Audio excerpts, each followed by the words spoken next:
Hi everybody, this is Sandi Boucher and welcome back to my world. In this case, today it's my home office, so welcome to my home, Inner Circle members. I absolutely love doing these videos and spending time with you because it doesn't seem that long ago when I was the woman watching these videos.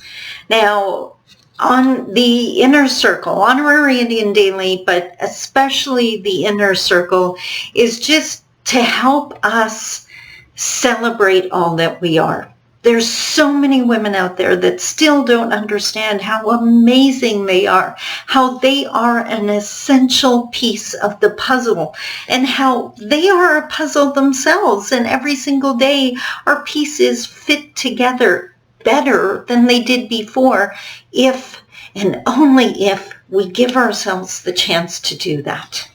Now, there was a time in my life when I was beating myself up as good as anyone could. That has to stop. If there's one thing I've realized is we, as my mom always said, we teach other people how to treat us. If you want to be surrounded by love, if you wish you had someone in your life that cherished you and valued you, be that person. I can still only imagine the look on my face the day I figured that out. And every single day since then, I've been loved because I love me. And guess what?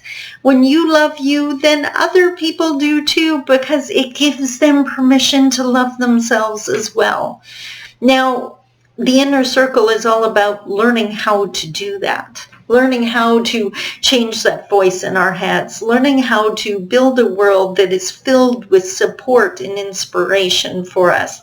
And over the last couple of videos, I've been sharing with you what I have in my daybook, the things that I reflect on those days, either when I'm just tired and I need a little pick-me-up, or just when I'm in a sense of gratitude and I just want to reflect back and realize just how blessed I am, or on those days when I am struggling. And I know that these things work, so I'm going to reach back and grab them.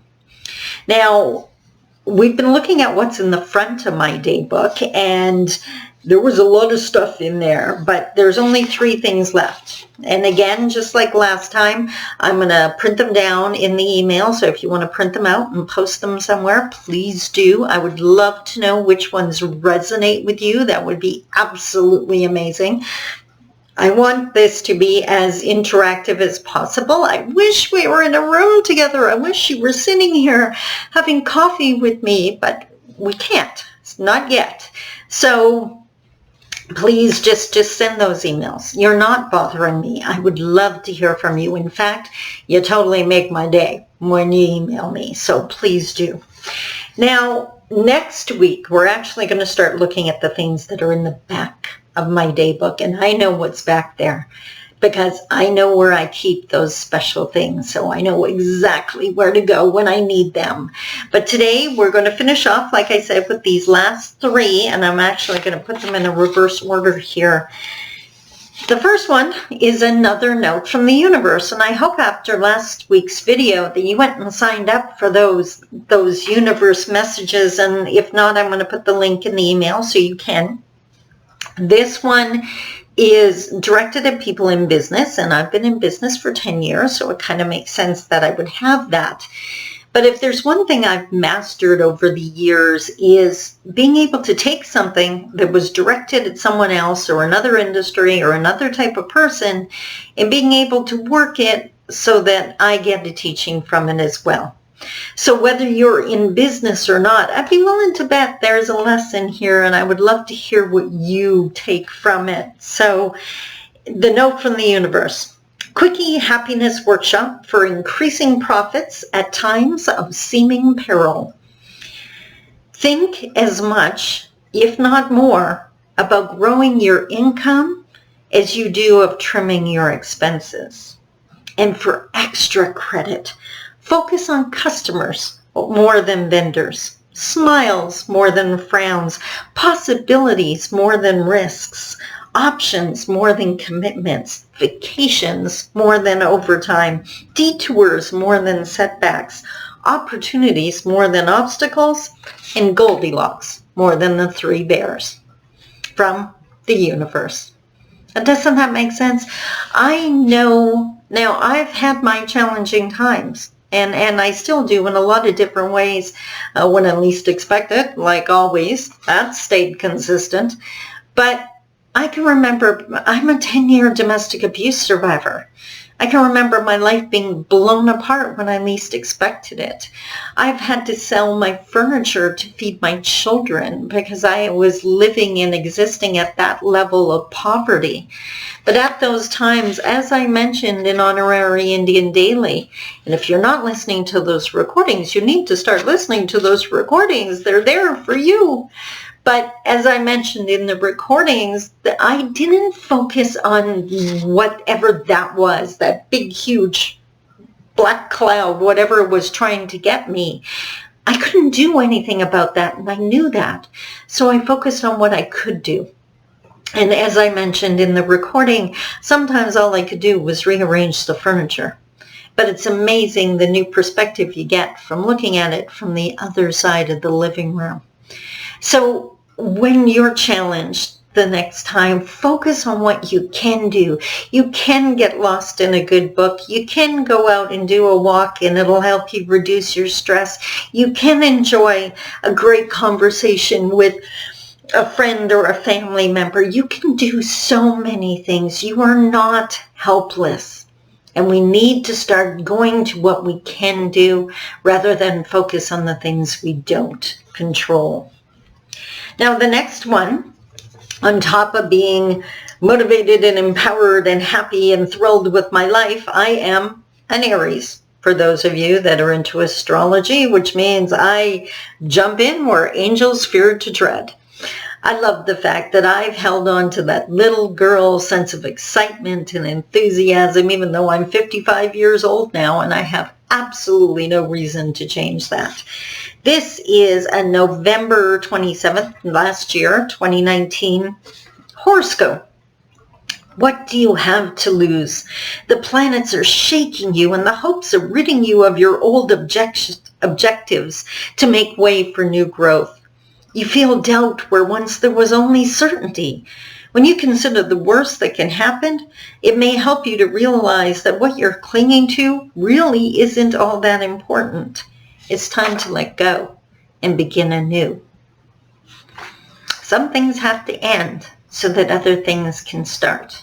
My amazing career happened, all of it, the books, everything, after my husband walked out the door. After I thought the life of my dreams was over. I didn't even realize that that was the life of the settled dreams, the dreams I had settled for. And that what I could actually have was those crazy dreams that I had almost forgotten about. Keep that in mind. Last but not least, we have a poem, and this is from the Elephant Journal. Have no idea what that is. I assume I got this off a Facebook post. Feel free to check it out like some of my amazing viewers did last time, and then they told me all about it. So that was amazing. If you think it's amazing, I would love to hear it, and then I'm definitely going to go check it out. This poem is called Rise. Don't get angry or enraged or insulted. Rise above the bullshit. Flick your light back on and shine it brighter than ever, and fall so deeply in love with your own life that anyone who tried to wrong you becomes a laughable, ridiculous, distant memory. That I love, which is why it sits in my daybook with all the other ones that we talked about last time. So next week, I'm excited because we're going to be looking at the back of the daybook. I'm going to try to do it all in one video. The poems are longer, so I will not be reading them, but I will reprint them in the email for you to enjoy, and I do believe they were life-changing for me. I know what's there. and I hope they are for you as well. Or I hope that you recognize them if they're already your favorites. In the meantime, I hope that you are filling your world with support for you. I hope, sorry, I did not put my phone on silent. Bad, Sandy. I hope that you are Googling motivational videos, and warning, if you do that, a lot of them are sports-based and it's a lot of yelling. That doesn't work for me. If it works for you, great. Not so much for me. But there are amazing videos there. If you like my style and you find my style effective and helpful for you, then I hope you're using all of my options. You're an Inner Circle member, so I hope you're watching these videos. You're going to get your seminar package soon. By the way, I apologize for that being late. I took on a new program so that I could send it in video form rather than audio form, but there's a learning curve involved, so you're actually going to get 2 in February. You're not going to miss out, so don't worry about that. But I hope you're going to use the seminar package when you get it. I hope you're listening to Honorary Indian Daily as often as you can. Please do not beat yourself up or stop listening to them because you missed a couple days. They're not connected to each other. Whatever day you can listen to is a day you have support. And if you can't, forgive yourself that. Please don't make it another guilt trip. That's not why I did it. So Honorary Indian Daily, I hope you have, if you have your copy of Honorary Indian or you're enjoying the recordings, I hope you have your copy of Her Mother's Daughter. Right there, my second book. That continues the journey. And by the way, if you have my books, I hope they're not sitting pristine on a shelf somewhere. I hope you're writing all over them and highlighting them and sharing them with your friends. Use it. That's what they're for. Consider personal coaching if you're seriously struggling, and email me already. That's what the Inner Circle is all about, right? To have that support and access. I am here to help you. So there you go. There's our Motivational Monday message. Until next week, take care of yourself and do even better. This week, love yourself. I know. I love you. Talk to you soon. Bye-bye.